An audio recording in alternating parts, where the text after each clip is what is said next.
Good morning, everyone. How absolutely glorious to be here with you. My name is Carla Tsampiras. I'll be the chair for this session. Thank you for joining our panel.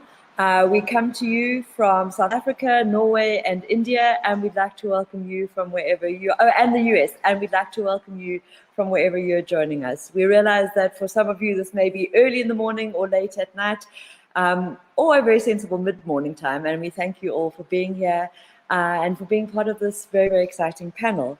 It is my pleasant task to introduce our speakers. We will have the speakers speak for 20 minutes, and then there will be a chance to ask questions. Please feel free to ask questions in any way that you feel comfortable. There is a general chat box on the side that you should be able to see on your screens. Please put comments or questions in there. There is also a Q&A box where you can ask very specific questions. And if you feel comfortable sharing and asking online, then you could also indicate with a thumbs up or a emoticon of some sort that we know that you are interested in participating. But please do make use of the chat and Q&A functions. We'd love to have your questions and your thoughts and comments. Thank you very much. Right. Pleased to welcome Kimberly Nettles-Barcelon, who is coming to us at midnight, literally. So we thank her for being here at this time. And Kimberly will be talking about becoming B. Smith, a brand and an icon. And we look forward to this. Thank you, Kimberly, for being here, and a very warm. Thank you so much. Can you hear me? We can, thank you. Okay, so I'm going to try to share my screen.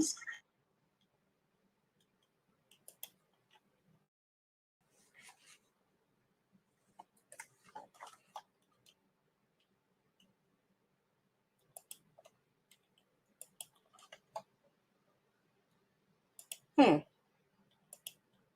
I am.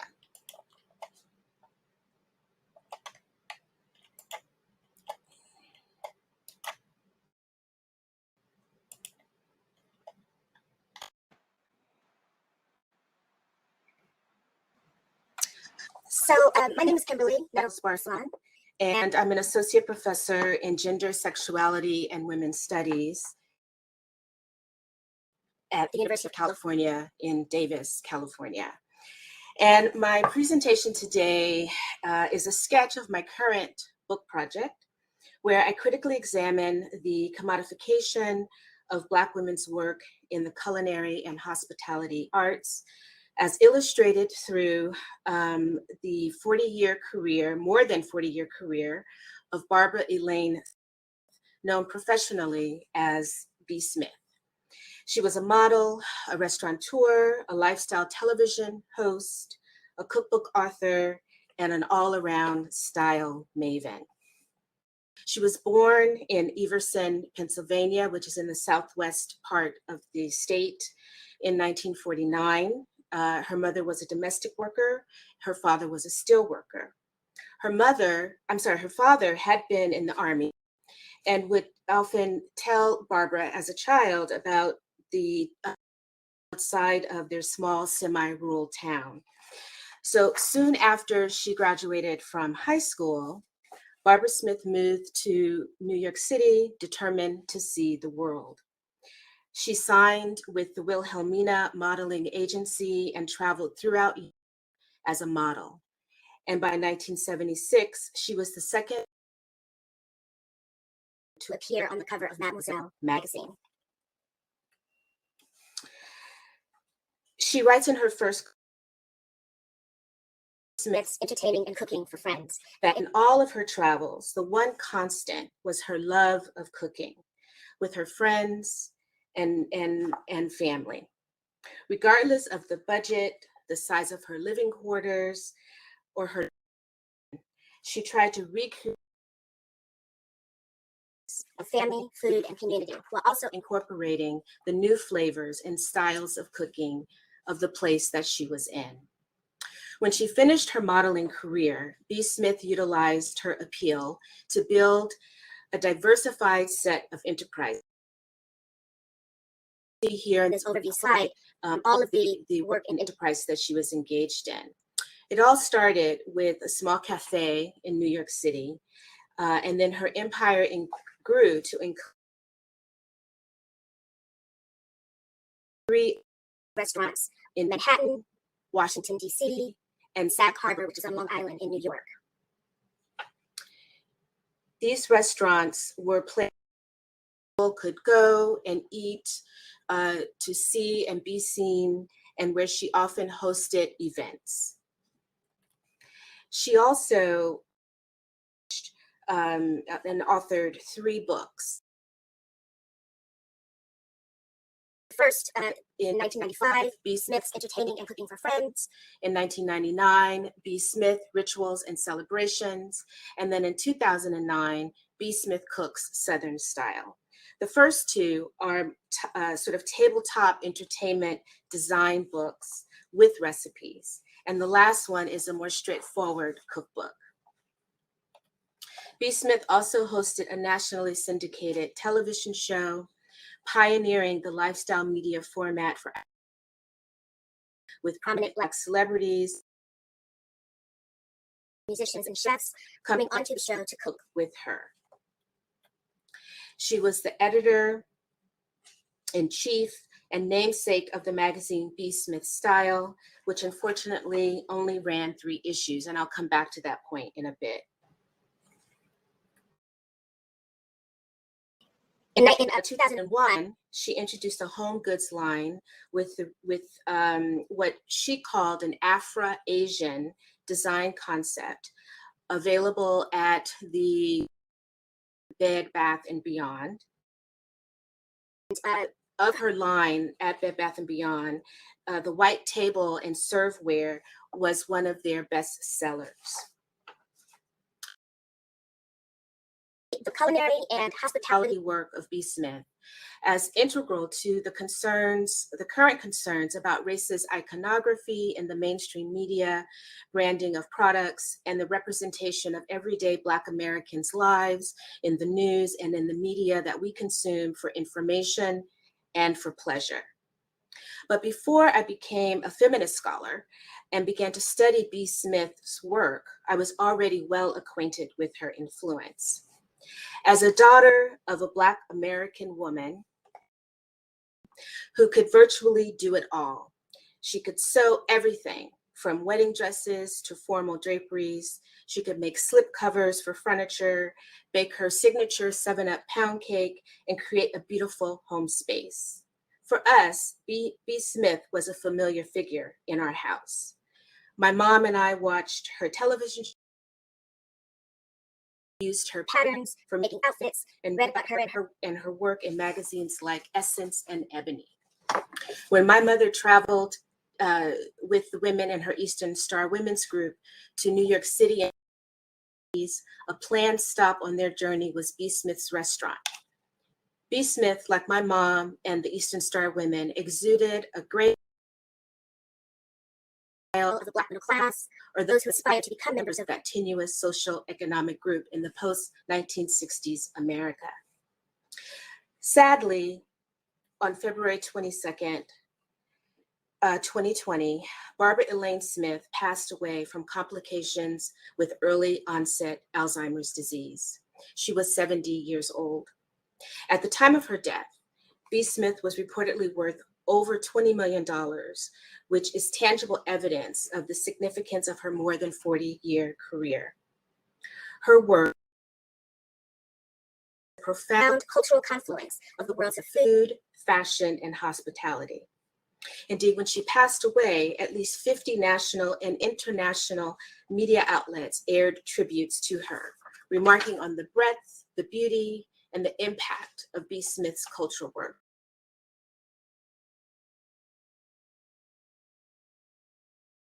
Like Food and Wine magazine, to the Black press like Essence magazine and BET.com, to business publications like Forbes and Black Enterprise, to the fashion media like W magazine, and in the mainstream press out New York Times and CNN, stories detailing why B. Smith always mattered, and that's a quote from an article, circulated widely. So what my project does is it centers on Black women's cultural work as producers and consumers Smith's creative outputs as material objects which shaped an alternative vision and expression of Black American lives and Black American cultures. I take seriously Tracy McMillan Cottom's suggestion when focusing on a subject like B. Smith, that we read around the subject, going beyond the object of study to unpack, examine, or pick apart what the person or the object of study represents. And this is really critical because even as B. Smith broke many barriers and had many successes in her career, she was still subject to limiting beliefs and efforts to keep her work contained. So drawing from American sociologist Patricia Hill Collins' book, Black Feminist Thought, these controlling images that you see here on the left, particularly those centered around the Mammy and the Aunt Jemima figures,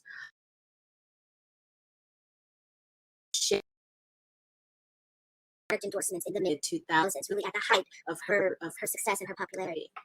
So the first ad at the top on the right-hand side in the green is a Palmolive liquid soap ad. And the ad copy reads, "My advice, cook like you mean it, eat like you love it, and wash up like there's nothing to it with Palmolive Oxy Plus. So tough, it lifts the toughest baked on grease and stuck on food." And that's signed B. Smith, restaurateur / entertainer extraordinaire. And then the second image there on the right at the bottom is one of the Betty Crocker cornbread mix packaging. And in the 2000s, the company was trying to rebrand to move away from the Aunt Jemima image that we can see in the middle of the screen. B. Smith was brought in to be the new face of Betty Crocker cornbread. And in that packaging, on that packaging, you see the small picture of her and the writing underneath. "Cornbread mix I trust to feed my family!" ! Signed B. Smith, award-winning chef. So the commodification of lifestyle media products and people is a process that simultaneously expands the reach of Black all their political resonance.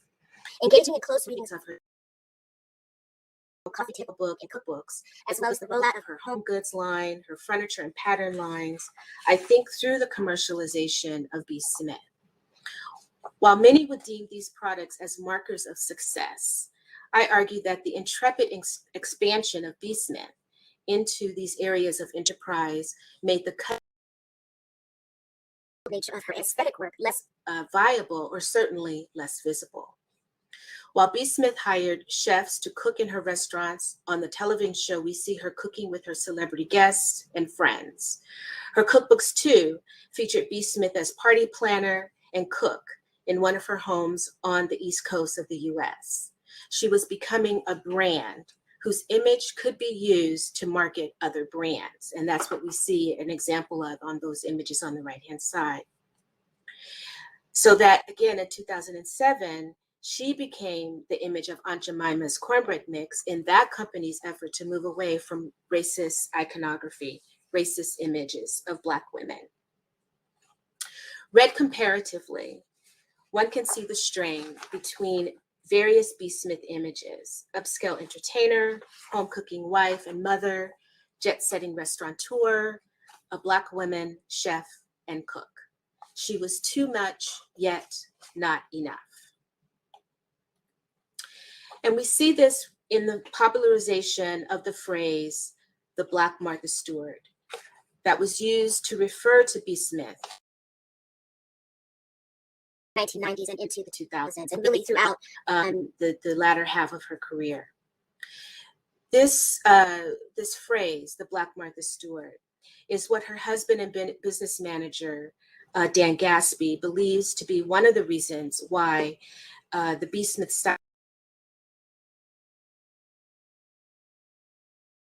not go beyond the 3-issue publication run. He says, newsstand vendors didn't know if the title was a Black women's magazine like Essence or a how-to magazine like Martha Stewart Living, because clearly she couldn't be both and do so in her own name. Barbara was receptive of popular media in her, the Black Martha Stewart. And she said, Martha Stewart doing the things domestics and African Americans. We were always expected to redo the chairs and use everything in the garden. This is the legacy that I was left. But Martha just got there first. Martha Stewart notwithstanding, Barbara Elaine Smith built expansively on the actual legacy that she was left, the legacy of the Black women cultural workers. B. Smith was an original, of course, but like my mom and the other Black women I grew up knowing, and even B. Smith's own mother, she was forged within the crucible of Black womanhood, reaching toward a dignity and beauty not allowed for us in the pits of slavery, Jim Crow, and continued racist, sexist assumptions of the 20th and 21st centuries. She worked against, or in spite of, the imposed limits that we see here on the left side of the screen by being agentic, creative, rooted in an expansive understanding, expression of Blackness, and engaged in community building. When B. Smith commented in an article that ran in More magazine in the 2000s, early 2000s, on the opening of her first restaurant in New York in 1986, she said, quote, I use it as my platform, a place for fundraisers, for dance, promote feminist press. This part of B. Smith's legacy is less known and makes clear that recounting her richly varied career is to remember her not simply as a brand, but rather to uncover and document the less visible parts of her work that push the culture forward in significant ways. To pay homage to B. Smith is to also pay homage to and my own, thinking deeply and critically about B. Smith within a context that allows for an expansive appreciation of what she has meant in the cultural landscape, illuminates her legacy, and helps us to continue to build on it. B. Smith was in the thick of deepening a particular Black cultural work. Enters commensality and hospitality as key humanizing elements in a long, slow trek towards freedom. And again, she built on a legacy that, and part of a lineage of Black women who cooked professionally or did other sorts of food work in the public eye, like Melinda Russell, a free Black woman from Tennessee who earned her living as a cook and published the first known cookbook by Black women in the United States in 1866. Like Abby Fisher, a former slave from South Carolina who earned her living as a pickle manufacturer in San Francisco and published the second known African-American woman.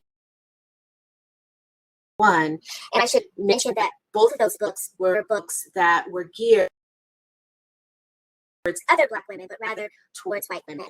And they were written in some sense, almost narratives. And then we have Leah Chase, alone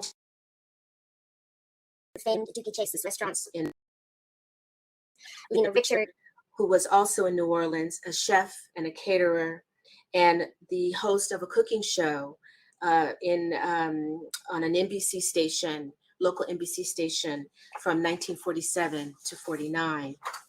Edna Lewis, a revered cookbook author, chef, farm-to-table figure who is getting a lot written about her in the contemporary moment. Frida DeKnight, the first food editor of Ebony magazine, and the author of a cookbook of American Negro restaurants, published in 1948, and considered the first major cookbook written by an African American for an African American audience. And Zephyr Wright, who I've just learned about, who was a civil rights activist and a personal chef for President Lyndon Johnson, Lady Bird Johnson from 1942 until 1969. These women are the history. And as Robin Caldwell writes, the history is solid and involves independent food businesses and a history of working in hostel and restaurant hospitality. Black women took the same knowledge and applied it in churches, their homes, and in great careers. Barbara built on these women's work. In the language of today, Barbara Elaine Smith created a distinct brand that centered on a middle class and upper middle class Black aesthetic that was global, eclectic, and accessible. Barbara Smith, and I'm quoting here Barbara Trinkoff on the occasion of award to Barbara Smith in 2012. Barbara Smith is one of America's most influential tastemakers. Her unique transcultural approach to fashion, food, and decor merges cultures through style, elevating and transforming individual cultural contributions, even as we absorb them into our increasingly diverse lifestyles. So the mainstream media's comparison of B. Smith to Martha Stewart is a shallow one, of course, and it fails to understand B. Smith's work within the context of Black people's lives, historically and contemporarily. Her rise from humble beginnings is etched into a common Black American narrative, making her the relatable personality that she was and endeavored to be. And so I'd like to end with some remembrances and reflections from contemporary Black women who are carrying her work forward. When the news broke that B. Smith was suffering with early onset Alzheimer's disease, Devoya Mayo wrote a thank you letter to B. Smith, the Happy Black Girl blog. And I highlighted the last sentence because she says it's much more than just her show. It's having a viable example of an existence, a lifestyle, as it were, that we as women of color are seldom privy to or encouraged to aspire to. And I'll also note that Devoya Mayo is writing from Canada. So B. Smith was reaching women of color globally.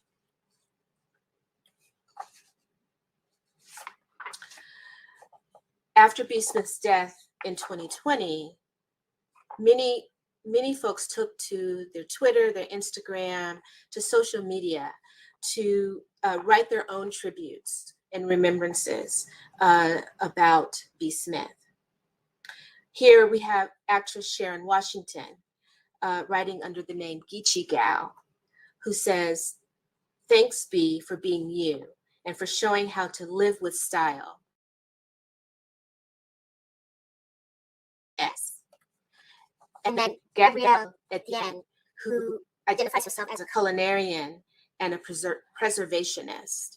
And she writes, and I'm going to read from the slide itself, Miss B. Smith was one of embodied so many of the gifts and understandings of every mother and grandmother. Her sense of style, her love for creating, cooking, people together and celebrating the abundance found in every day will continue to inspire the work I do. I believe she was one of the first Black women I witnessed cooking and explaining what she made on TV, referencing the matriarchs in her life that she pulled from and pulling on the audience with her light, pulling in the audience with her light and charisma. May her light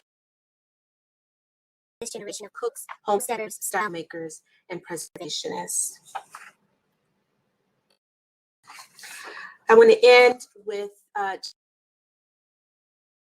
all of the writers that I have been in conversation with and community with as I have been working on this work, and also to to illuminate the work that I've done that has led to the Black feminist work that I've done that has led to my exploration of B. Smith as a brand and an icon. Thank you.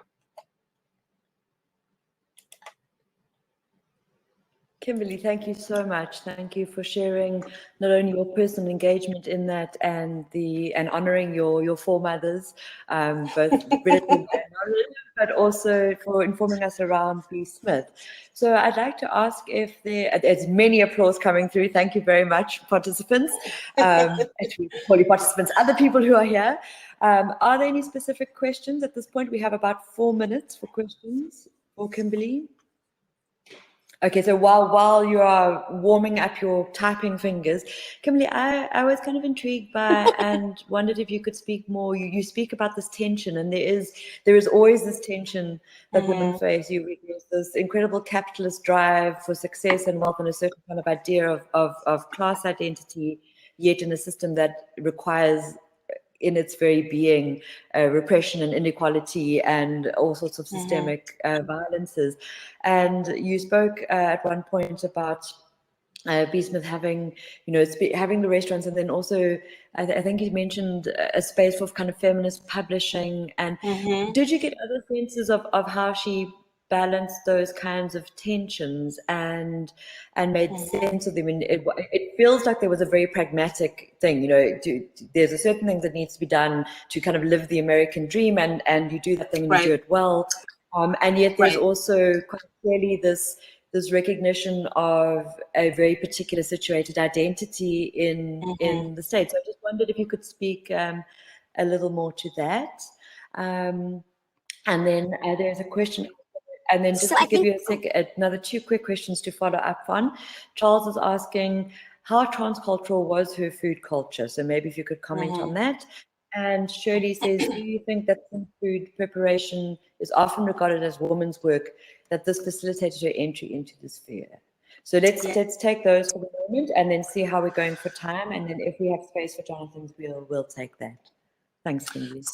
So this is very interesting. So the first question about being pragmatic and in a sphere, there was a desire to grow the sort of the enterprise. I think that maybe came later in the career. And in the early days of the first restaurant, it seemed to function more as a gathering space. It was situated in the theater arts district. There would be plays and so on that were, and musicals and so on that were happening, and people would grab to the restaurant after the shows and before the shows, and so those are spaces where there was just a lot of community being built. But she also used the space to host fundraisers. For instance, she was a board member of the Feminist Press. She worked very closely with other members of the Feminist Press to get the word out about the kinds of feminist writing that was happening, kind of activities and issues that they were working on. But I think that was in the early days, and that as the industry became more commercial, and as her husband took on managing her career and moving her in all of these sort of different ways, or moving together. I don't want to imply that he was the one pushing it, because really I can't know at this point, right? I'm in the process of gathering information about it. I think it's important to know that when she began that first restaurant, she was not cooking. She was writing menus. She was creating the this is to the question about women's work. She was really the front person, and she had the cooking. that she was directing them, again, writing menus, creating an atmosphere that was intentionally for Black people, but really diasporic in its just sort of in the milieu, that people were gathering and thinking and traveling and bringing it back. And so that's, I think, what was happening there. And then there was a question about. Oh, sorry, Kimberly, I realized that, and I'll try and keep my further questions shorter, but we need to move on. Okay. So can I please, thank you very much for the questions. And when we come to the broad questions and answers, I think there'll be space there to interrogate those further. Kimberly, thank you for doing what B. Smith did and creating a space for us to come and feast at this interesting dinner.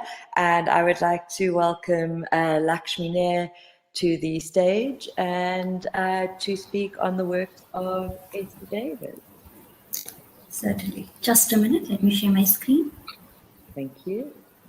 And again, please feel free to keep the comments coming in the chat or in the Q&A, and we'll pick them up now and later on. Thanks, Lekshmi.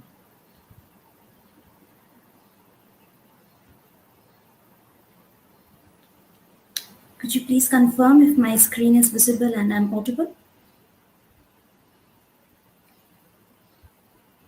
And hear you, thanks. Is my screen visible?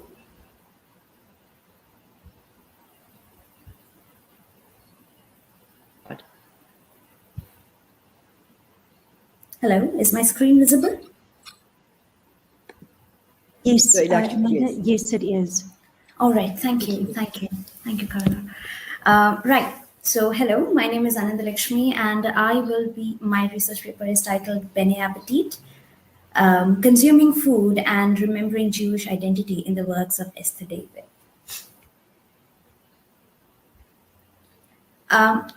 So Esther David's works focus on this is my basic research problem, wherein I talk about how Esther David, who is an Indian author, includes the Jewish culinary habits to preserve the memory and legacy of Bene Israel Jewish culture through food.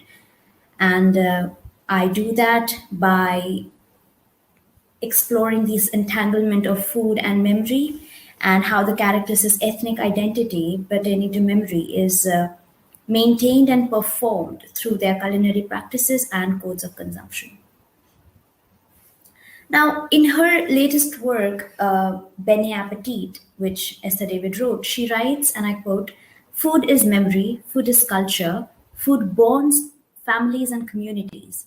It fades into childhood reminiscences and the nooks and corners of the past. Food is also part of our childhood. When a community decreases in number, its traditional food becomes a memory." So in this intimate world of food and migration, food becomes a site to negotiate sociocultural actions and relations.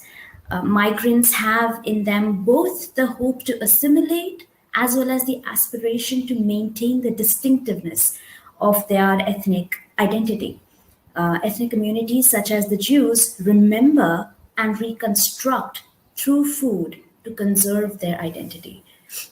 In literature, of course, needless to say that food is more than just the mere physical appetite. It reflects the centrality of culinary practices in the characters' lives, making the reader see beyond the individual human story to the environmental, cultural, and global impact of the relationship between the eater and the eaten. So in the non-fictional works of Esther David, such as Bombay Brides, Book of Rachel, and Shalom India Housing Society, the Bene Israel Jews preserve the memory and legacy of their culture through food. Cooking practices are inseparable from the narrative memories that give them meaning, producing senses of home, and it reinscribes through food narratives their migrant history. So through food traditions that involve not just recipes, but of the methods by which food is grown, gathered, stored, prepared, served, and thrown out, their memories help recreate cultural maps within which they locate themselves.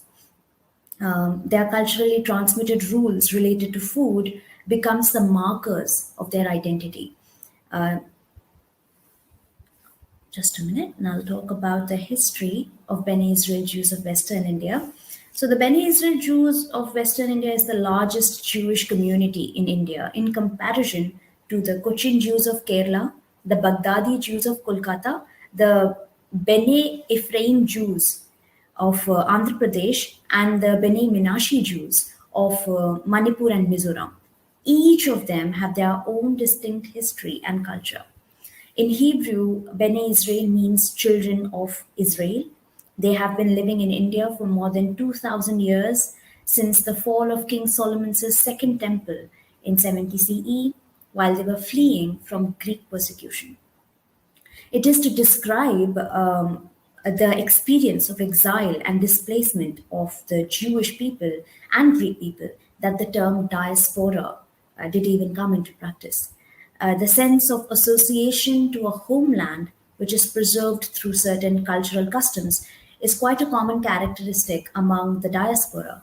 Though they arrived in India without their religious books, they maintained certain Jewish traditions, such as observing the Sabbath as the day of rest, reciting the Shema, which is Judaism's holy prayer, circumcising their male infants, and especially adhering to the dietary laws.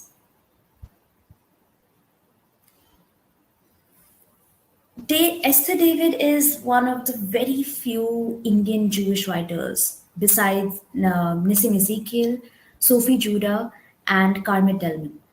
She belongs to the Bene Israel Jewish community of Ahmedabad. Her first novel was The Walled City, published in 1997, which is considered as India's first Jewish novel. It was followed by Book of Esther, published in 2002, which is a historical novel spanning 5 generations of a Bene Israel Jewish family in Western India. Loosely based around the author's own family, the novel explores the Jewish family life in India. It is divided into 4 chapters. The story begins on the Konkan coast in the 19th century with Bathsheba, who is strong and domineering, and she steers her family through the odds in the absence of her husband Solomon. The second chapter deals with her great-grandson David, who becomes a renowned doctor in Ahmedabad. The third chapter explores the life of an exuberant son called Joshua, who builds a zoo with all types of exotic animals and birds, and the zoo exists in Ahmedabad. And the final chapter revolves around Esther, who embarks on a journey to Israel in search of her roots. So Book of Esther sort of encapsulates storytelling, history, and memoir, and shines a fresh light on the Jewish experience in India. Her novel Book of Rachel, published in 2007, received the Sahitya Academy Award for English literature in 2010, which is the highest award for literature that you can receive in India. The Rachel is the protagonist of the novel, and she lives alone by the sea at Danda, at Maharashtra, while her children and much of the Jewish population in her neighborhood leave for Israel. Rachel needed to be in the land where her other half, her husband, was buried. So she finds solace in taking care of the nearby synagogue, which is shut down because of the lack of minyan. Minyan is the presence of a quorum of 10 men for traditional Jewish rituals. When developers make moves to acquire the synagogue, she remains the sole fighter, surviving to protect the history of the Bene Israel community of India. Shalom India Housing Society, published in 2007, is set after the Gujarat riots in 2002, where for the first time in all of the centuries that Jews lived in India, Jews began to feel unsafe. They did so not from fear of persecution, but rather out of fear of being mistaken for Muslims. Because Muslims, like Jews, were circumcised, and angry mobs frequently used circumcision to distinguish a Muslim from a Hindu. So Jews felt that they needed to take themselves out of the crossfire between these two groups, that is Hindu and Muslim. And moving out of the old city to the new quarters, it was a very painful move for families that had lived and worshipped in the old part of Ahmedabad for centuries. So at the real housing society, as well as in the fictional one, there were 2 buildings, one for Jews and the other was for Parsis and Christians, two other minority religions in India. Bombay Brides, a recently published book in 2018, is all about home, heritage, rites, rituals, and roots. The stories revolve around the tenants who temporarily inhabit or pass through the apartment rented by Juliet Abraham, who is a Jewish, and Rahul Abraham, who is a Hindu. So, despite the couple having a runaway marriage, their families relent and they buy them a house, buy them an apartment in Shalom India Housing Society, Ahmedabad. And after they get married, they leave for Israel. And the novel is divided into several chapters with the tenants' names as titles, but each is just as much about the people who live among these women as much as it is about the women themselves. Since most of Esther Davids' works protagonists are Bene Israel Jews, as I just saw, her literary works give the reader a glimpse into the Jewish experience in India, their history, clothing, rituals, language, festivals, and most importantly, Jewish cuisine. Eating Jewishly means the observance of the laws of kosher, which defines the foods that are fit for consumption for a Jew. Kosher cooking requires that meat and dairy products should not be mixed, and that different cooking utensils should be used for each. Since ghee, that is clarified butter, is something that we apply on chapatis, Jews don't even use that ghee on top of the chapati. And pork, fish without scales, and animals without cloven hooves are considered taboo. The vessels used to make tea must be kept separately so that the flavor of tea remains pure. The Jewish culinary culture, that is cooking and eating by following these dietary laws, that is the laws of kosher, assists them in sustaining a shared sense of diasporic cultural identity. And it is by establishing their connection to their individual and collective past with food memory that Bene Israel Jews maintain their religious affiliation as well as their ethnic identity. Now, the key site where food and memory come together is ritual, because it transmits collective and individual messages about religious principles, which was famously said by David Sutton. And certain Jewish food rituals are a way of memorializing the history of the Jewish people by prescribing or proscribing certain foods, providing ritual foods or meals, and reinforcing vital cultural and social values. In the book of Rachel, Judah asks Rachel, "Auntie, can you tell me why we make the halak on Passover night?" With eyes moist, she, that is Rachel, looked up at him and smiled. "I'm glad you know the Hebrew word for Shira and that you asked me this question. I'm not educated like you, but I can tell you what I used to tell my children. This is in the memory of the mortar we used when we were slaves and were making the pyramids in Egypt." So there are several such Jewish rituals in which food acts as a bridge to remember the socio-political history of the Jewish people, especially Passover. The passing over from the Dead Sea and freedom from slavery is a constant source of inspiration for Jews all over the world as they pray for their deliverance from tyranny, oppression, and injustice. The traditional Seder table is of prominence because it is bedecked with flowers, candles, and a fresh tablecloth, and a special Pesach platter covered with an embroidered cloth, and the dining table is set with the best tableware, and the food served is a reminder. The food served is a reminder of their religious identity and history, retelling the story of their ancestors so that it is never forgotten. Yes, so that it is never forgotten. Now, like the halak that I talked about in the earlier slide, matzo bread is a symbol of poverty, as the Jews ate it when they were slaves in the land of Egypt. It is also a reminder of their escape from Egypt and the unleavened bread they carried with them. Jerova, the roasted thigh bone of a goat, is symbolic of the sacrificial Passover lamb, offered to the Lord as thanksgiving when the Jews came to dwell in their ancestral land after many years of wandering.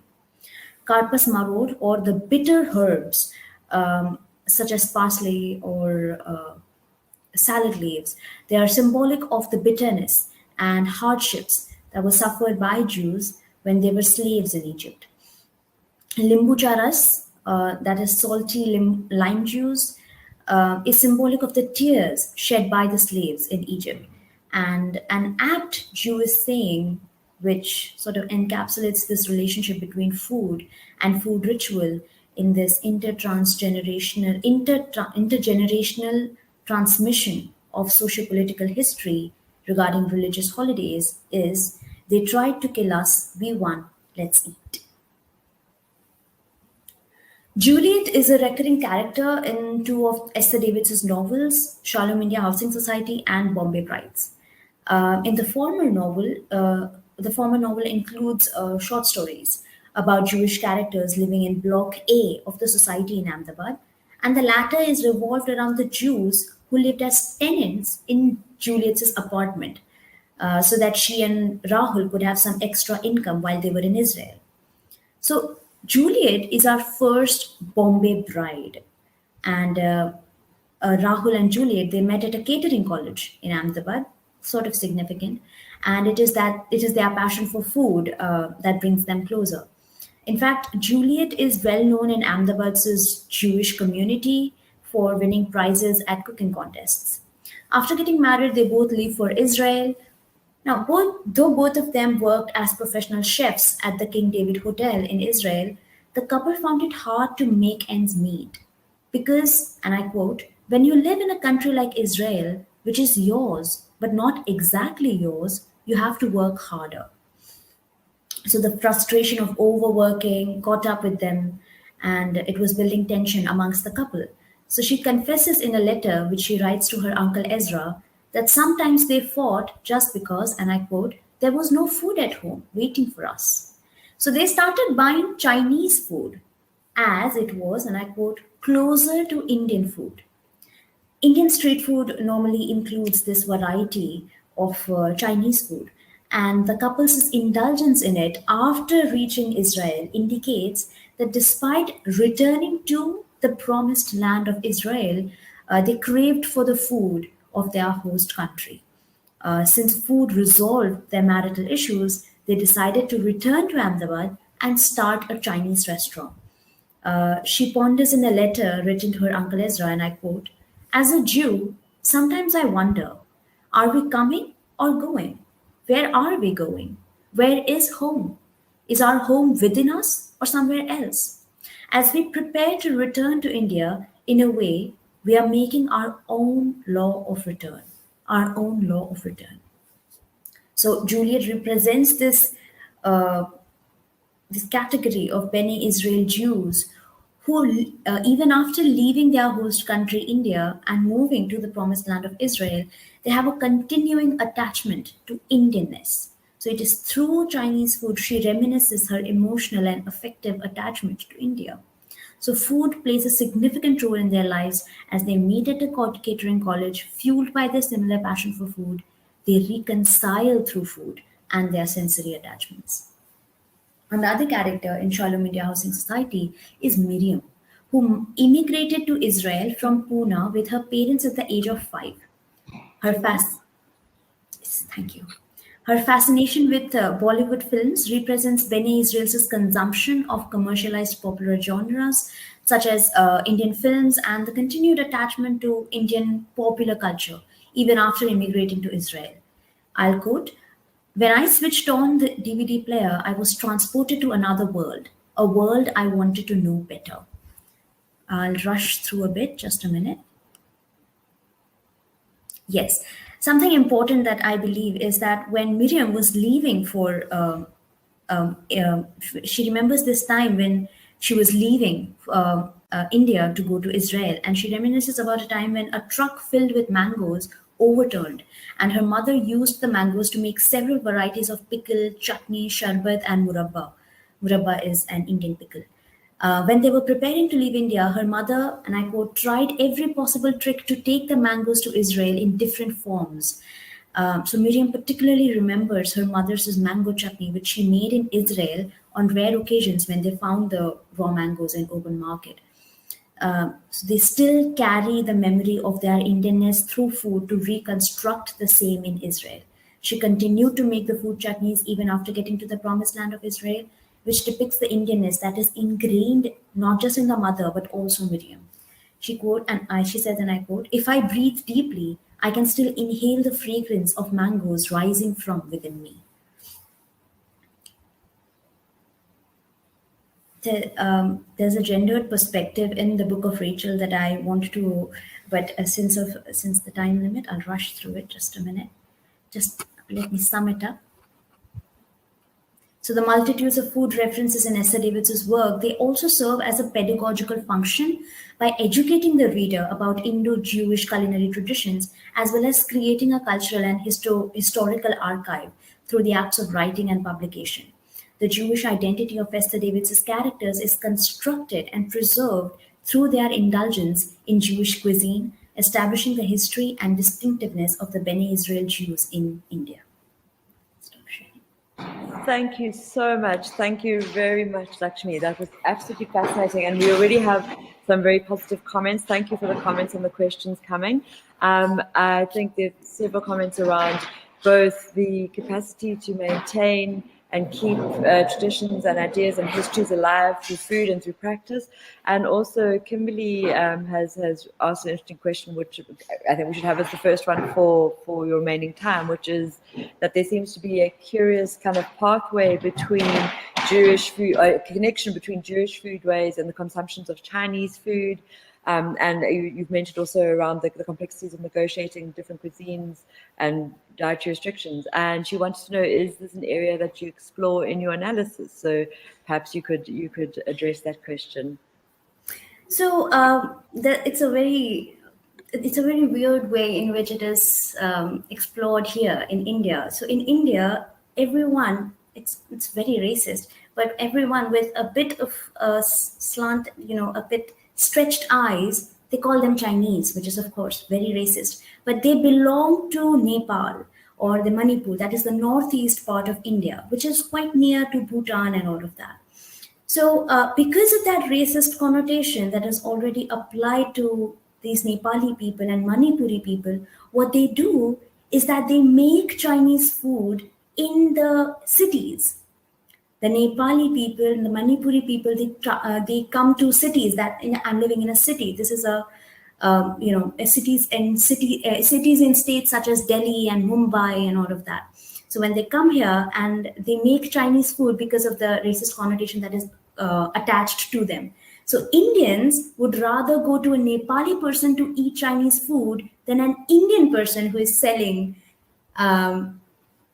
Chinese food, regardless of the fact that both the Indian and the Nepali are Indians. But yes, it's very weird. So there is no Chinese food when I say Chinese in it. There's no China in it, but yeah. Speaks to the way in which kind of ideas of food and associations of food are often, so people talk about visit food or you eat food that's made in one country from another country that's meant to be, let's say, Indian. It has altered and adjusted both. It's been altered and adjusted both by those who prepare it and also the kind of broader population that it's often being served for. So, so the everything from the ranges and tastes of spices. So I think the geopolitics of food in and of themselves and the physical how that changes and yet retains history is absolutely central. We have time for another question. I see Shirley had asked, are there multinational links to Jewishness? And she thinks that's answered by the last book where the characters spend time in Israel. But perhaps you could explore that a little further for us. Yes, in fact, those the terms. I spoke in the first slide that there is hopes of assimilation, but at the same time retaining their culture. So when they are assimilating, of course, the language changes, the way in which they refer to their foods changes, but they also do it in a way that it is pronounced and can be, talked about in India as well. So there are certain, so if, for example, something that I see, because I was in Ahmedabad for quite a while and I have met the author, Esther David, and she took me on a tour around, and she showed me all these synagogues, and I was really interested in all of that. So something interesting that I saw is that breaking a coconut before an auspicious event is something that we do in India. It is extremely common. We break a coconut into half. And Jews, Bene Israel Jewish people, they did not do this. But it is after that they came to India that they started breaking the coconut, and they associate the coconut as something that is auspicious, something that is sacred. So just like that assimilation when it comes to food, that there are certain multinational links when it comes to Jewishness as well, certainly. The names are changed. There are multiple names to a same cuisine. Similarly, just like that. I see Rabisha has given some suggestions for Spletana Boehm's work on Russian nostalgia in the US. So yes, presenters, participants, please do keep an eye on the chat, keep the chat going. Actually, just one more question before we move on to our final presentation. I was interested, how old is Esther David is my one question. And I'm thinking about how there is what your paper brings to the fore so clearly is the notion of set culture is completely challenged by both the characters and by the discussion that you've had, that what constitutes that the ideas of food that we hold as kind of linked to particular forms of identity are always subject to the locales, to the socio-political context of peoples and families as they move, as they change across time and space, as people marry and have children and do all those kind of life things if they choose those. So I think it's a very interesting kind of way for us to think through and connect your paper also to Kimberly's in terms of the performances of women in these spaces of both holding culture and memory and history, but also altering them. So yes, if you could just let us know, so how old is Esther and what was it like to meet her? Esther David? Yeah. Oh, Esther David is, I think she is in her early 70s. She's extremely warm. I was really scared, honestly, but I worked with Times of India and I was a journalist for quite a while, and I was doing my bachelor's, and I was there to interview her for her book, Bene Appétit. And that is when I talked to her. Yes, it was. And just a small comment. I wanted to bring up Kimberly's. Is it okay to call Kimberly? Or should, yeah, okay. So it was. So I wanted to bring up Kimberly's paper when I wanted to talk about the gendered perspective when it came to, in Book of Rachel, because in Book of Rachel it is entirely about this one woman who makes Jewish food on a regular basis in India at a time when the place where she is living, all of the Bene Israel Jews have immigrated to Israel, back to the promised land of Israel. So she makes it, and it is so revolutionary, that entire book. Excellent. Thank you so very much. I think we will keep the ideas of gender perspectives and their correlation for the discussion. Thank you so very much, Lakshmi. Thank you very much for the many applause coming for you in the chat. Thank you, participants. Appreciate that. And yes, so thank you very much. We are about to move on to our next presentation, which is a co-presentation. So we have yes, backbone, brain, brawn, intellect, everything brought together in one space. And I'd very much like to welcome Shirley Brooks and Lindokuhle Khumalo, who are doing the next session. And if they are ready to be on the stage, here they come. So there is a presentation that will be shared. And again, we are traveling across time space, and Lindokuhle is in Oslo, so it's nice to have you with us in this space. And here comes Shirley. All right, so as always, please keep the questions and comments coming in the chat, and please feel free to take us through your presentation. Thank you.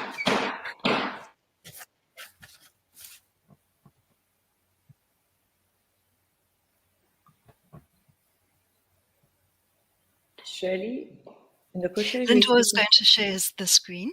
Okay. Okay, Linda, I'm trying to get. can you work your magic?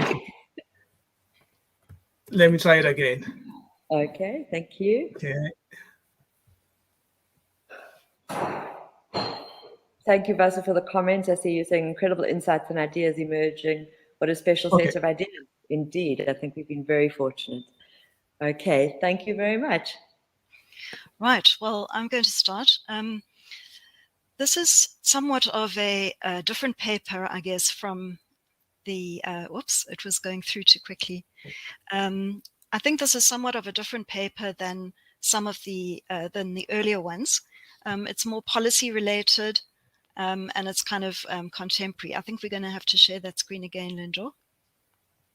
Okay.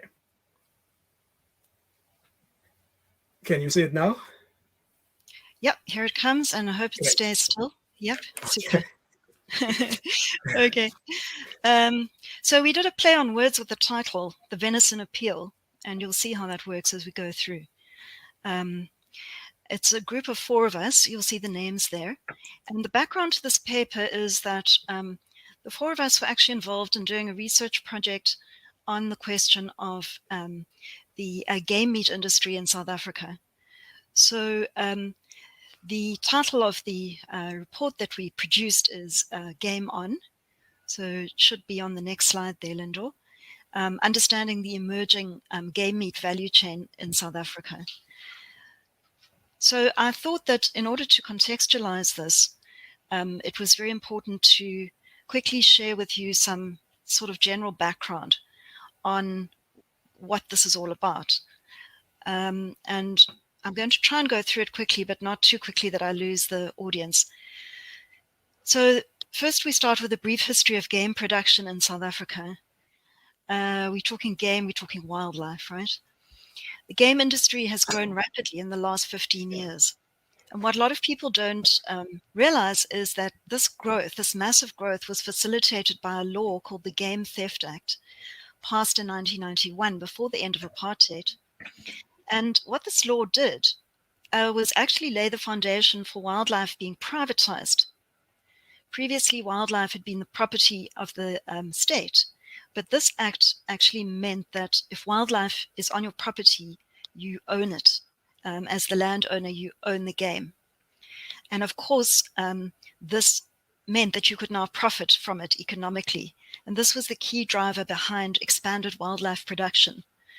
So I'm a geographer, social geographer, so we've done quite a lot of research into this area where the conventional farms have been being turned into various forms of game, wildlife, hunting farms, private game reserves, and so on, with massive consequences for farm dwellers, which this paper is not about. But this is now a multi-billion-dollar industry in South Africa. There are several components, and the main ones are ecotourism and hunting. Game meat is not a main component of this industry. It's more or less a side product at the moment. So hunting can be broken down into biltong hunting, quote-unquote biltong hunting, local hunters, and then, of course, trophy hunting, where the big money is, which you'll see that generally in the next slide, it's owned, these hunting farms or game farms are owned by white landowners, but they are powerful members of the black political elite that are getting into this and have got into this. This is the current president of our country, Cyril Ramaphosa. This was when he was deputy president. He actually owns a game farm. And interestingly, he was caught out, as it were, his farm manager bidding on a game auction for a buffalo to be on the game farm, which would then be hunted by trophy hunters with lots of money. And the bid that was put in was for 18 million rands for this buffalo. And he was forced to apologize for this. Ramaphosa sorry about his 18 million rand buffalo, but we have a very well-known and spot-on political cartoonist in this country called Zapiro. His name is Jonathan Shapiro, really. But Zapiro did a cartoon in which he portrays Ramaphosa with buffalo horns. And I think he's continued that ever since, that when you see Ramaphosa, he's usually got the buffalo horns, the trophy horns. It's almost the same as Zuma and the shower head. Okay. So essentially where we are now is the population of wild animals in private game farms has massively increased. It requires constant management through hunting, culling, and so on. At the same time, there's an increased consumer demand in consuming wild, natural, and organic products. Game meat is promoted as being environmentally sustainable, and especially when you compare it with conventional livestock production. The meat is more lean and less fatty, and there are various health benefits that can be and are being promoted in this appeal for us to eat venison. So there's a political economy aspect to it too, I think, which is that there's an oversupply of game meat looking for a market. And there's some government departments promoting this view strongly as part of what they call moving to a biodiversity economy. So particularly the old Department of the Environment, which at the moment is DFFE, Forestry, Fisheries and the Environment, they've been very strongly involved in promoting this and creating what they called their National Biodiversity Economy Strategy.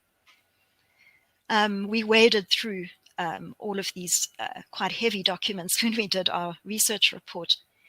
But this report, amongst other things, identifies game production as holding great potential towards inclusive economic growth, and game meat would be part of the strategy.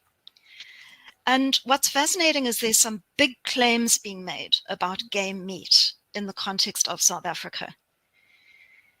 We were speaking earlier about this being a context of comparative food scarcity for the poor. So previously, the World Wildlife Fund partnered with Nedbank Green Trust. I think it's finished now, but this partnership argued that that South Africa's game meat market has considerable growth potential. And why is it great? Well, it's because this market is compatible with biodiversity conservation, arguable, and can contribute to rural economic development, job creation, and food security. Even more questionable.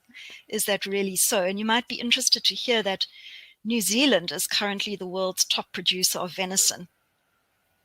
I bet you didn't know that. We didn't know it before we started researching for the project. New Zealand has deer that were imported from Europe. They're not obviously indigenous New Zealand animals, but they are the top exporter of venison around the world. And the argument here is that South Africa has even greater potential to have a very thriving venison market for export. So the idea is to scale up game meat production. And this has received new impetus lately due to COVID. With COVID, what happened last year in 2020 was that the hunting farms were not able to, well, basically the 2020 hunting season didn't happen. So the owners are now desperate to realize some profit from their animals. They made no money last year, and plus there's an oversupply now of wildlife on the land. They've had to bring in people and pay them for culling. Culling, by the way, is a euphemism to talk about the killing of, obviously, of wild animals by professionals. The prices of live game have also crashed with the cancellation of the game auctions. So wide-scale culling has been necessary. And what do you get with wide-scale culling? A glut of meat. So the whole sector currently is eagerly awaiting the release of government's game meat strategy. And there's a team of consultants that are being paid a lot of money to advise on this. And we're hoping they'll use our report as well. But currently they've done a status quo report, which is just like, what is the situation now? It's called From Field to Fork. And currently the route from field to fork in terms of game meat is not clear. Certainly it's not at commercially viable levels, even though more game meat is appearing in stores and on restaurant tables. There's significant barriers to upscaling, and we're not really going to be talking about the barriers much today, just mentioning them. Certainly exporting is a big problem because of foot and mouth disease. So it's illegal. You cannot export. There's a ban on the export of cloven hoofed animals. And so thus most game meat can't be exported. The other problem is that from the regulation side, from government side, these animals are considered to fall under the Department of Environment, not under the agriculture. And so because of that, there are all kinds of environmental regulations that have to be followed and permitting, and it's a very complicated environment to have an agricultural scale industry like New Zealand has with their deer. And then there's all kinds of other questions around regulation that refer to the actual quality of the meat, the lack of inspectors.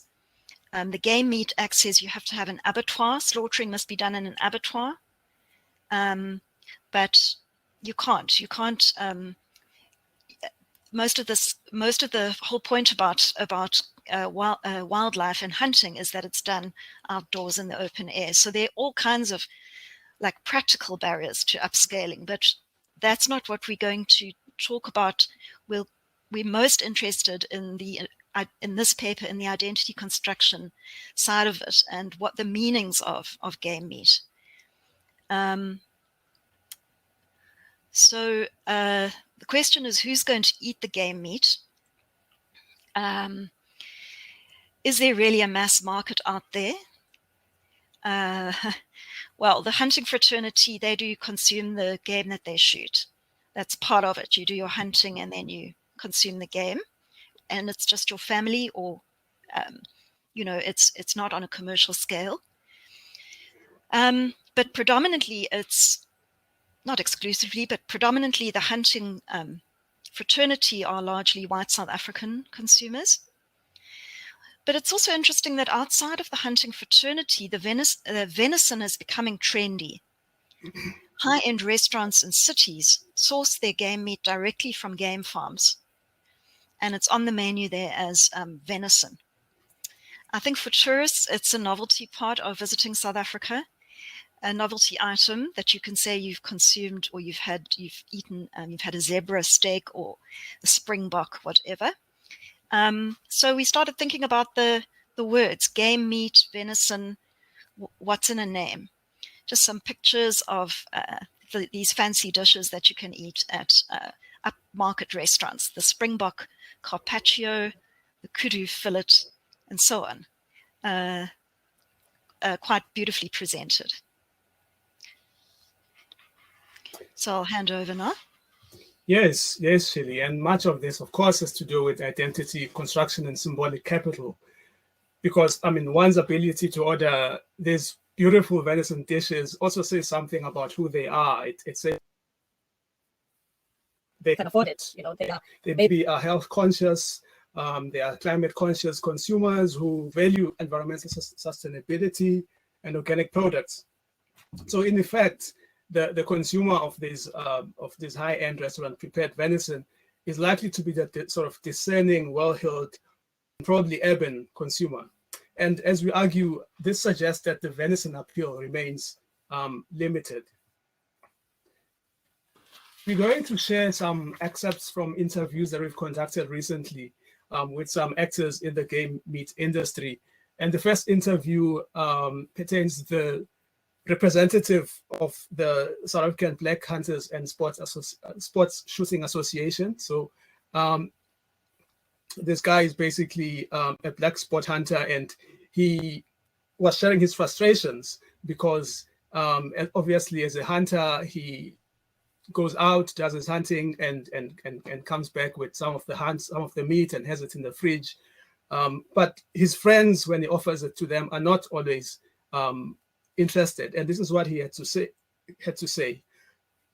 Look, I'd give you my opinion. My opinion will be based, and let's leave the urban communities. I have friends who live in the city, and I've always, and always I have game meat in my fridge. And when they come over, they don't like it. They prefer beef or mutton and things like that. People in the city, let me put it that way, because some of the people in the cities have never tasted game meat, and when they eat it for the first time, it doesn't taste nice and all of that. So, like I said, he's excited. I mean, it comes with his hunt to share with friends, but they're just not interested. Instead, they would prefer beef or mutton or something like that. And it's quite interesting also that he drew a construct with between urban and rural dwellers, saying that in the city you can give them a warthog and they'd say it's a springbok. I'm telling you, some will not even tell the difference. And he goes on to say that, but some communities in the rural areas, such as Eastern Cape, KZN, Limpopo, Mpumalanga, and all those other areas, he thinks they have great potential. There's more awareness in the rural areas. There's more awareness of game meat, type of game and preference. And people say, I prefer this because I've tasted it. I've seen many people who taste game meat for the first time. Sometimes because it's not cooked well, and so they don't like it. So in this sense, the rural population seems to be happy with the game meat because it's something that they may have grown up consuming. It's something that they know how to cook. They know how it tastes. But can we say the same for the urban dweller?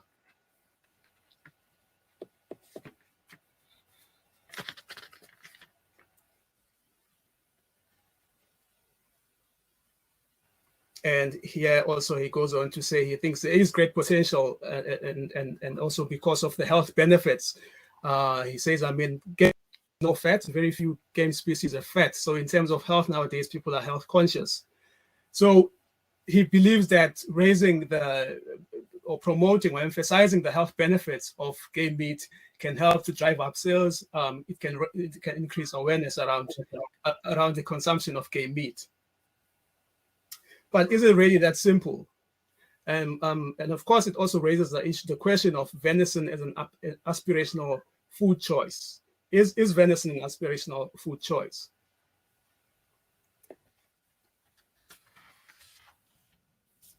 And of course, another interview we had with the official at the Department of Forestry, Fisheries and Environment, DFFE, it also introduced another layer of complexity. Especially with regards to the idea of promoting game meat. So the official spoke about the stigmatization of game meat, especially when it's looked at from the lens of bushmeat, because some people refer to it as bushmeat, or I mean, is it even the same thing, bushmeat, game meat, and venison? So he suggests that there be a perceptual from bushmeat to game meat or venison. And I will, the first part of that quote, with the term bushmeat, I'm speaking now specifically about game meat consumption by Black people in South Africa, and there's a perception that bushmeat is always illegally obtained. It is widely eaten.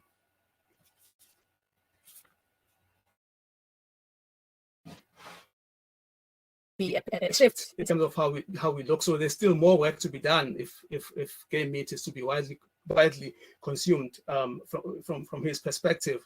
And also he touches on the issue of something which is quite dominant in this narrative, is that of food security. A number of interviews touched on food security, that game meat would also contribute towards the achievements of food security.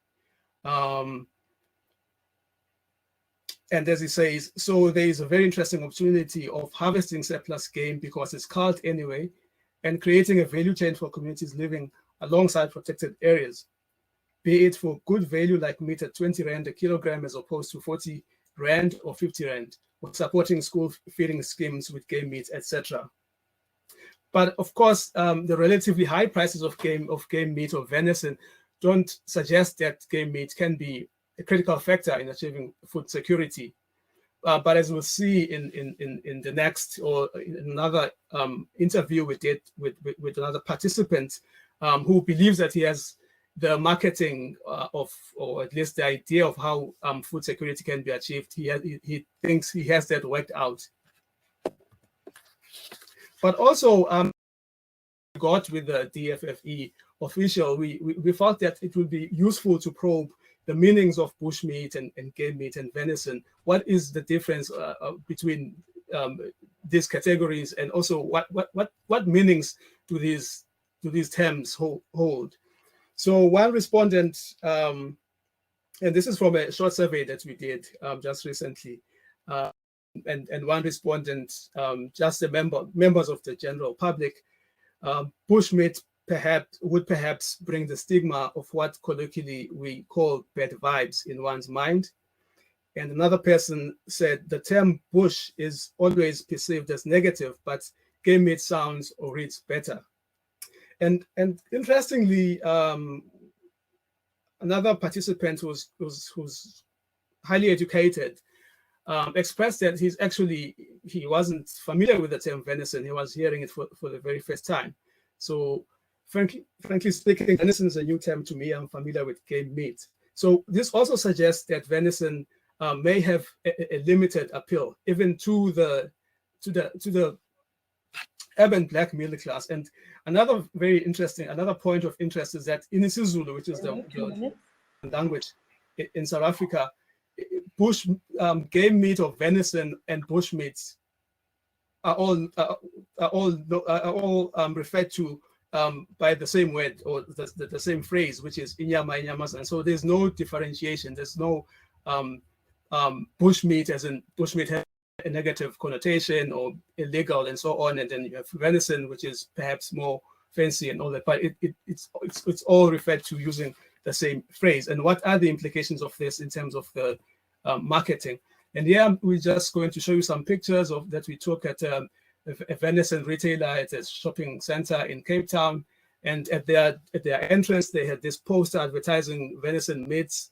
But of course, what our interview suggests is that the term venison currently only has appeal to a particular consumer, and those who are already in the know, those who are already familiar with this type of meat. More pictures inside. You can see some products in the fridge. And interestingly, when we asked the shop assistant what animals the meat comes from, no, so they just simply market the meat as venison. And I think this leads nicely to the last interview that I'm sharing with you. And it was with a representative from the African Game Ranchers Association. So this participant was more interested in talking about how to market venison to not just the high end, who are the current sort of the dominant consumers currently, but also to the missing middle. So these are basically people who are not rich enough to buy venison, but also not poor that they cannot afford maybe a venison steak or something like that. And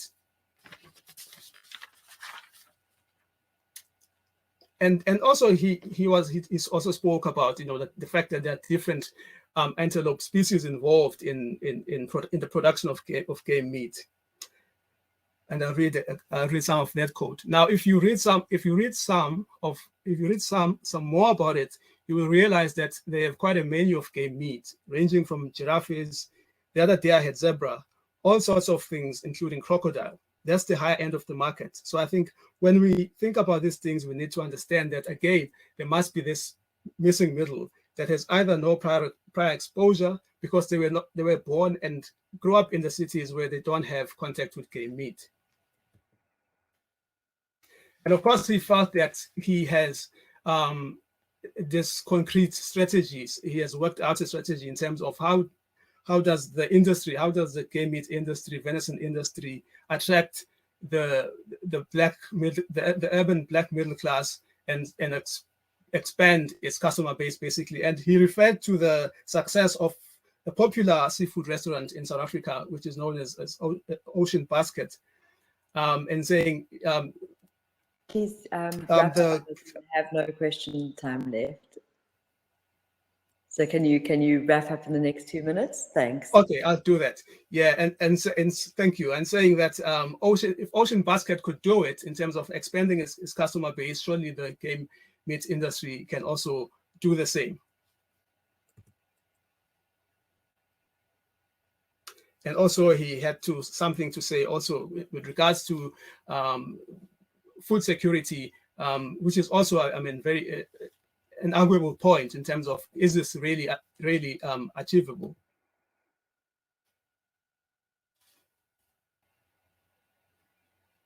Shirley, I'll hand over to you. Are out of time. All right. Well, a couple of concluding thoughts. Just that the venison appeal remains limited, despite the appeal for more South Africans to consume more of it. A little bit about the cultural politics around the consumption of game meat, very much class politics. Is venison consumption aspirational for the urban black middle class? Certainly not yet. And all these arguments that it's going to contribute to food security remain very much academic. Sorry we went over time.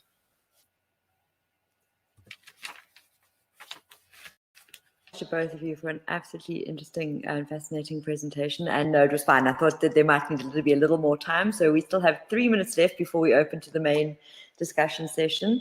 Thank you very much for the comments in the chat box. I see Kimberly had a very practical comment, so perhaps we could start with that one, which was when the Yeah, I can see the comment. She was saying, what do they do with the game meat when it's cold? We need to do an interview still with the professional culling companies to find that out. But I think that there are lots of informal chains of meat that are being fed into the mainstream market in particular ways that aren't being inspected and so on. So I think that that's a fascinating question as to exactly what the culling companies do with the meat when they're called onto a farm to cull. You know, do they take it away with them? Do they leave it there? Does the farmer distribute it? We're not sure. Sorry, my apologies for disappearing. I got unceremoniously thrown off the network. So thank No, you, we just Shirley and Linda, for filling that space. No problem, no problem. I take it I love the comment from Lynn. Yes, we did that one. Thank you. The comment from Lynn about mapping out the trajectories of game meat from the communal spaces to the gated communities. Sort of, except that the game farms are privately owned, so they're not communal spaces in South Africa. It's actually all privately owned. So, but the idea of foodscapes and mapping out trajectories of game meat, I love that. That's great. Alligator, okay. Alligators and crocodiles. And then the fact that, of course, the difference, Jonathan, here, I would say, is that this industry, and it's an industry, a multi-billion rand industry, people have converted their farms to wildlife production, where they used to do sheep or cattle or whatever. So it's their livelihood. I think that's the difference. Whereas I think in New England and so on, the white-tailed deer population is just kind of, well, I don't know, but perhaps it's not managed as closely. So I think it's the whole privatization aspect that's why I did the background at the beginning, just to give you a sense. It's the privatization of wildlife that's created this market and this industry. But yeah, I mean, are they healthy at the moment? Well, that's the problem. I mean, with COVID and so on, we've read a lot and we've chatted to landowners who are saying, you know, they're now regretting having changed to wildlife, and in fact that they're having to let the animals go, cull them, and get no economic return on them. They are hoping for the recovery, obviously, of the industry, ecotourism and hunting after COVID. But yeah, our argument is the political economy of it, in a way, is that I think that this has given impetus to the government's push to have a game meat policy in the country, which we don't have, and to sort of try and upscale production and consumption. Shirley, Lindokuhle, thank you so much for a fascinating paper. Thank you very much, everybody, for the comments and for the questions. And we now have some more space to bring these papers. Thank you for the applause. I hope you can see the applause. I hope all the presenters could see the very many applause that were coming your way. I'd like to invite the other presenters are now going to join us on the virtual stage so we could have a conversation between some of the papers.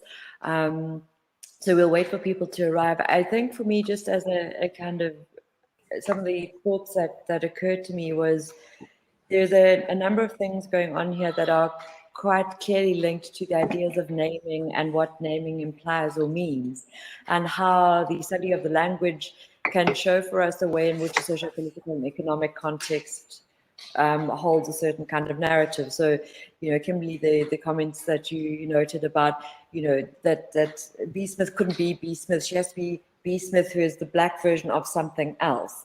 At the same point at which there is a push to have a kind of rebrand and move away from a visual, symbolically racist imagery. So both the languaging and the visual representation of that comes with a reflection both on past, present, and kind of ideas for future ways of understanding and conceptualizing the world. And Shirley and Lindokuhle, I'm thinking about this whole notion of the venison versus the bush meat, and that there is, it's a bit in the same way there is a comparison to the hamburger, which is a hamburger but could be any and all forms of things that are put into that particular patty.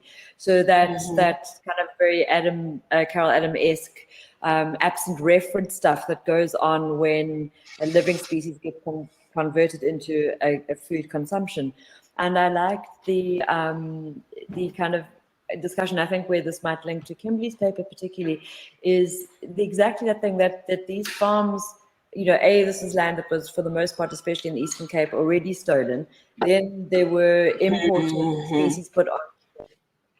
People were thrown off so that the game would come in. And also, I happened to be in the Eastern Cape during the ostrich farm crisis, when the big push was everybody make ostrich meat because it was healthier and leaner, and then avian flu came, and then so these ideas of, and often fakely introducing animals that wouldn't have been in an area and yet selling them as this wild, natural, tourist heavy space is a very interesting kind of overlap in terms of what is named as wild, what is named as game, what is named as game meat. So there's a naming issue happening there.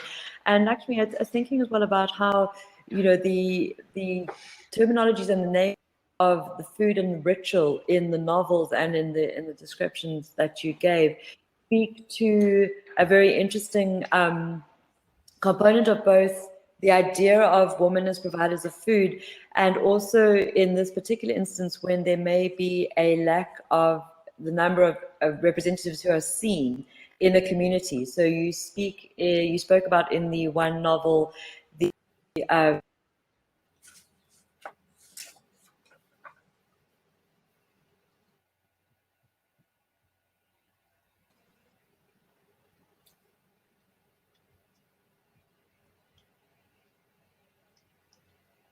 Did she freeze, or is it me?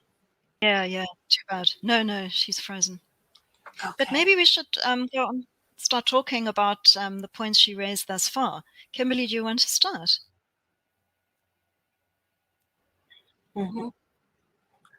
Oh, sure. I mean, I think, I had some more questions, I think, about the attempt to market game meat or venison as a healthy alternative to fattier meats.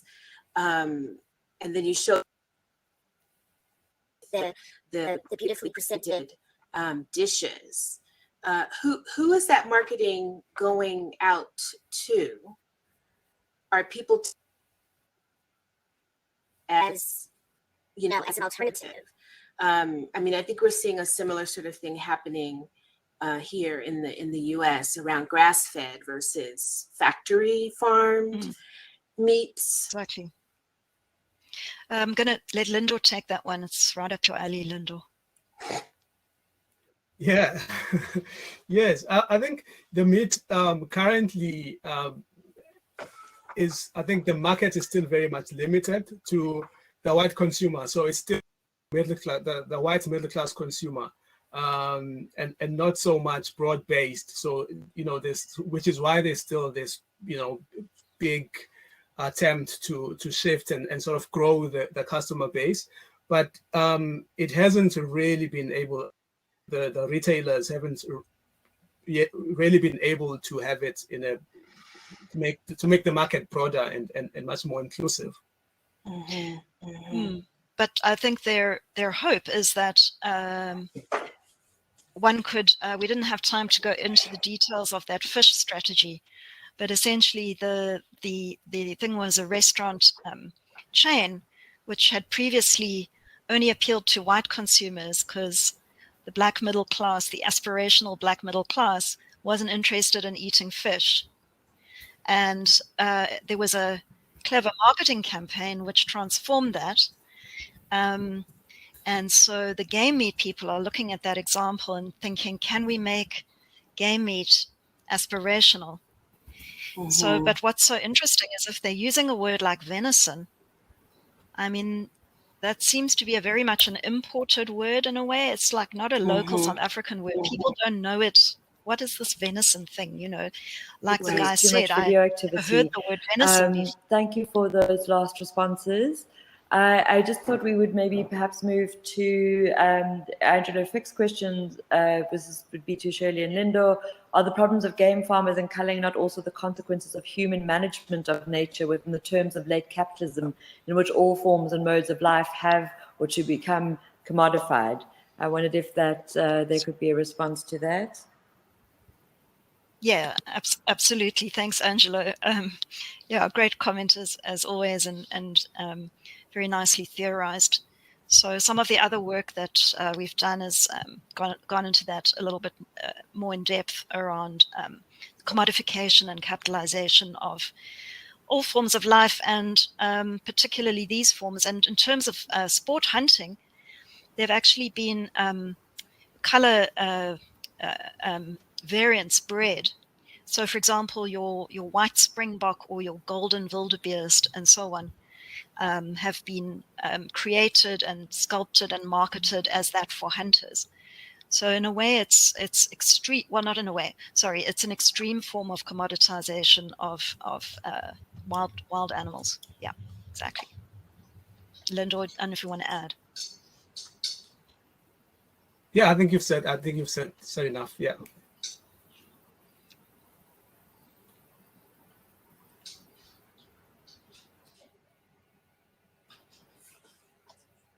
I think we may have lost our host again. Carla.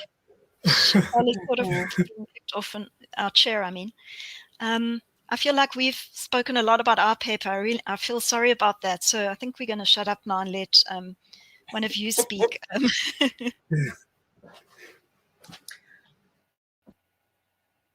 looking at the chat questions to see if there was anything that we didn't get to.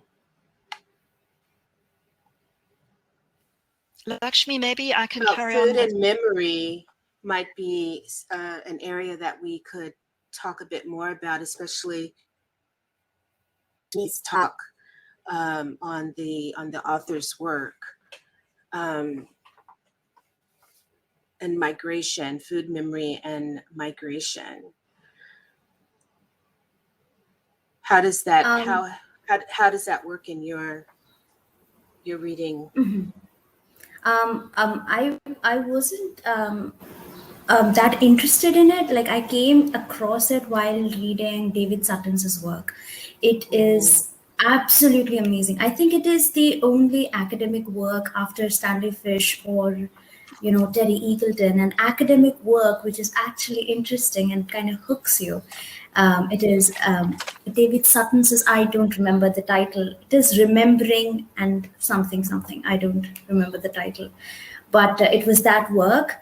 And after my interaction with Esther David and me reading the book later on, led to the entire research paper about it. And memory studies in general is quite a blooming, research space in India. The first research memory studies center is recently formed in IIT Madras. And I'm constantly looking at anything that comes around memory studies because I'm really interested in that space. Yeah. Mm-hmm.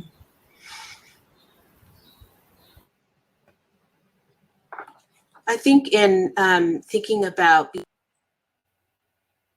so much of how she shaped the vision of her restaurants was around memories of cooking and eating with her family, but also the influence of the travel that gave a different sort of inflection to foods that she had grown up eating and that she wanted to present in different ways in the restaurant. I've been recently thinking about, given that she fell to Alzheimer's and sort of trying to think about memory and much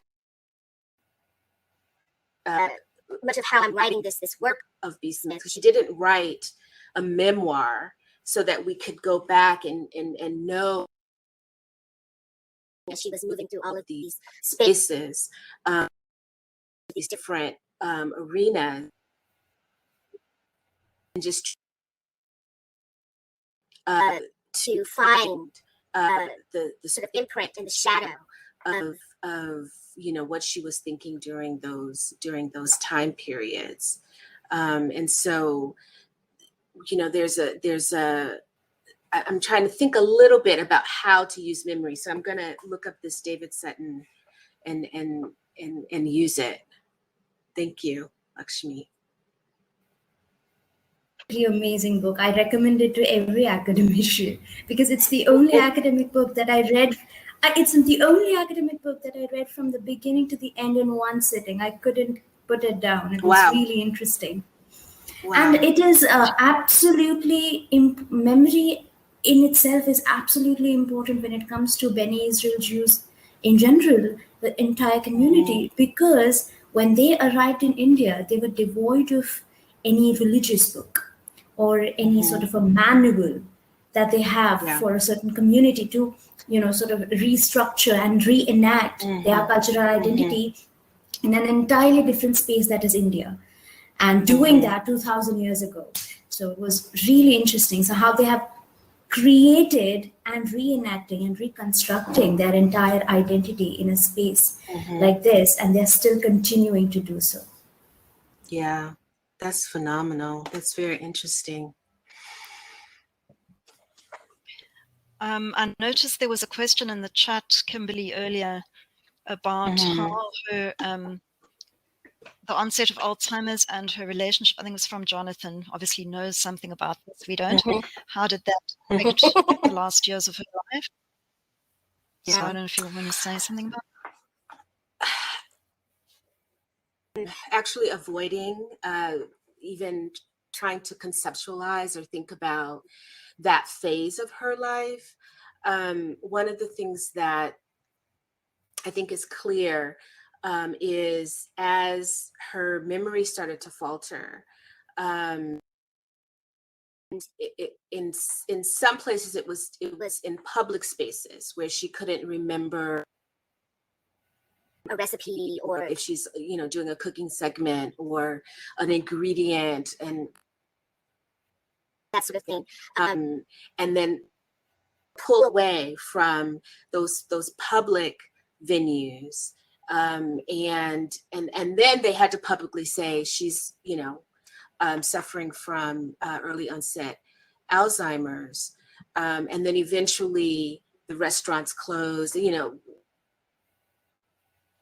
things started to just to end because it really depended upon B. Smith as the symbol, as the icon, as the brand, and that sort of thing couldn't continue. In the sort of last 5 years of her life, there was a focus on Alzheimer's, and there was a focus on it was a different sort of of her as someone who's suffering from Alzheimer's, and how they were dealing with the caretaking and that sort of thing.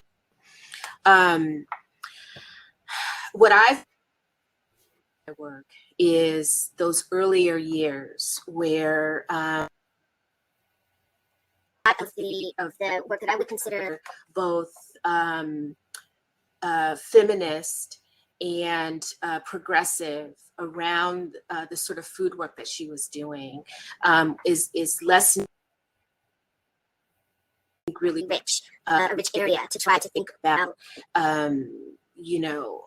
how she was building on those foremothers, and building in such a way that these image makers, taste makers can look to her and model some of that in their work that they're doing around food and culture, in social media and so on. So the goal really is to try to uncover and document those early years as almost sort of a roadmap that people can think about, not getting totally swept into the commodification of what they're doing, but rather to do it with a purpose, right? And to see that work, the food work, the lifestyle work, as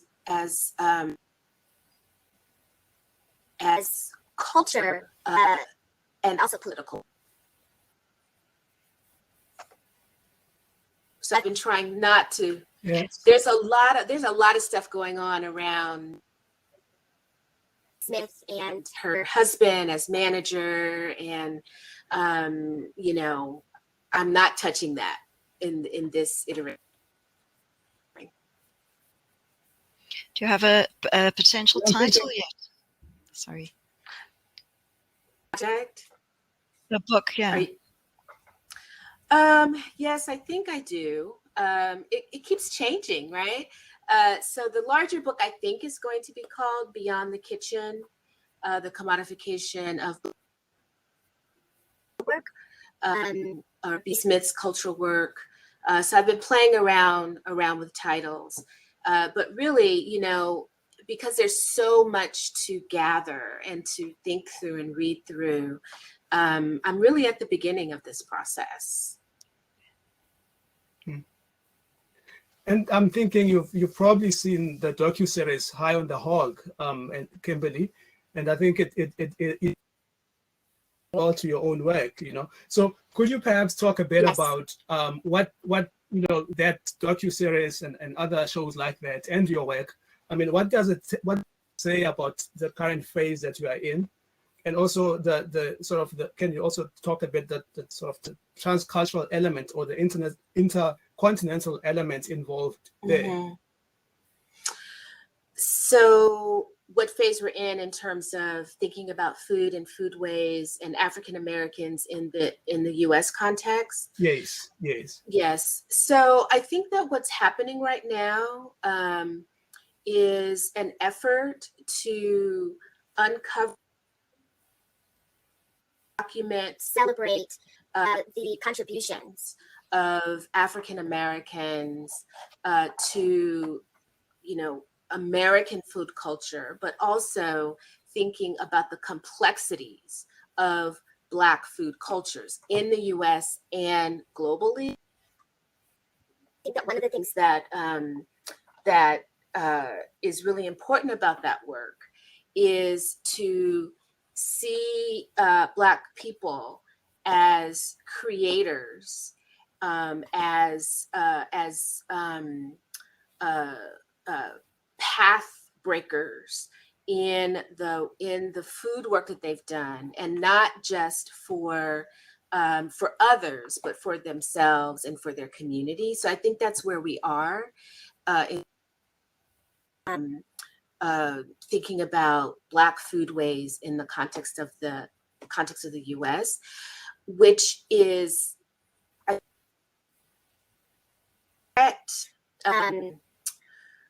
counter to how Black food has been thought of as promoters of ill health, diabetes,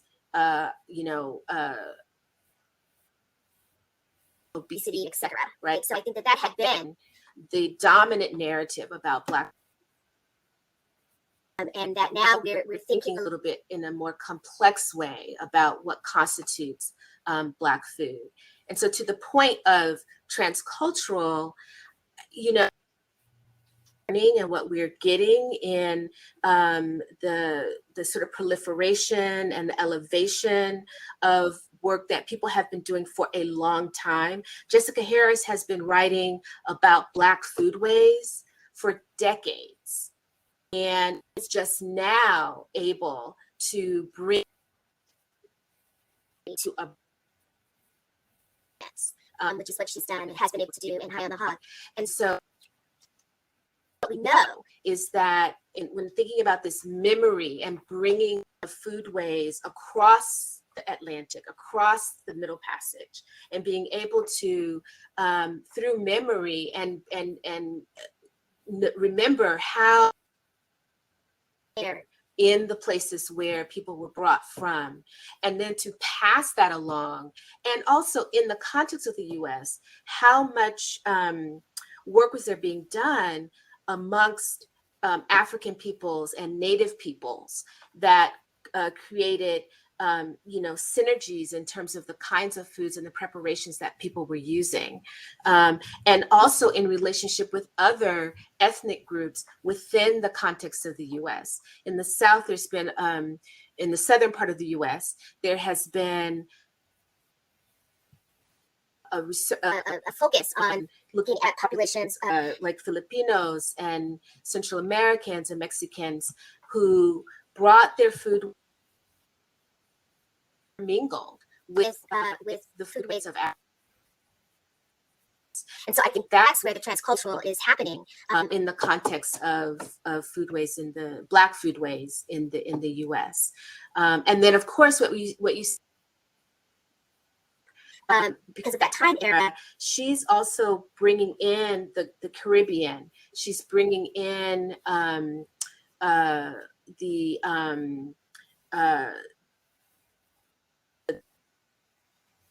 the Gullah and the Creole from Louisiana, the Gullah from the southern islands, that African peoples who came, who maintained a lot of their traditions, their language, their foodways.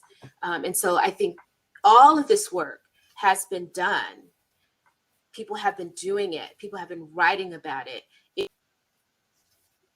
I think in the act of the killings and so on, that we've tried to pull that up and talk about Black people, Black foodways in a more complicated and complex way that is both celebration, that is more celebratory, and sees us as complex and people as agents in our own lives. So I think that's where we are with food. That was a long answer, but that's where I think we are. Thank you. Okay, and there have been some really interesting points made in the chat. Right, we got a message saying we're moving to our concluding remarks and we'll take a short break. So back to venison quickly. Angelo had a very interesting point that that perhaps the word venison just in a way it sort of reflects, well, I'm sure it does, reflects the history of British colonialism. And, venison would have been the word used for game on private estates in Britain. And so the British settlers in provinces like Natal, they were colonies then, are now provinces, and the Cape probably adopted that terminology, venison, from that history. I'm sure that's exactly right. And it made me think as well, Lindor, we didn't actually do any interviews about the Afrikaans because the other major language in South Africa with regards to this point is Afrikaans. And so there probably is a whole set of different words and terminologies in Afrikaans that we need to actually look into. We did a bit in isiZulu, but we didn't think about Afrikaans. So actually this presentation, these comments have been so helpful in having us raise more questions, which is always great. You know, when you're at the beginning of a project, hey, Kimberly as well, hopefully you're at the beginning of your project, and Lakshmi, in terms of your project, you've got quite far on your writing, I would say, already, but hopefully it raised some different new things. There are several other writers that I want to include, and there's possibly a book coming up, but it's just in the emails right now. So, okay. Oh, that's exciting. Maybe each person just wants to say a final word. That's my final word. Thank you, everyone. I've really enjoyed it. I'd like to thank all the comments and the suggestions. Kimberly's suggestion about Ruth Behar, I'll consider it. I'll absolutely check her out. Thank you. It was really amazing. And thank you guys for being so kind and receiving. I was really scared, honestly, but it was really nice. Yes. Academics are people too. Linda. Thank you. Yeah, I'd also like to thank Kimberly and Lekshmi. It's always great listening, especially because we come from human geography, so it's always interesting to hear perspectives from sort of the humanities, the cultural aspects of things. So I've learned a lot from that. Thank you so much. I don't think there's enough time to, but I saw there was a question about lead and toxicity.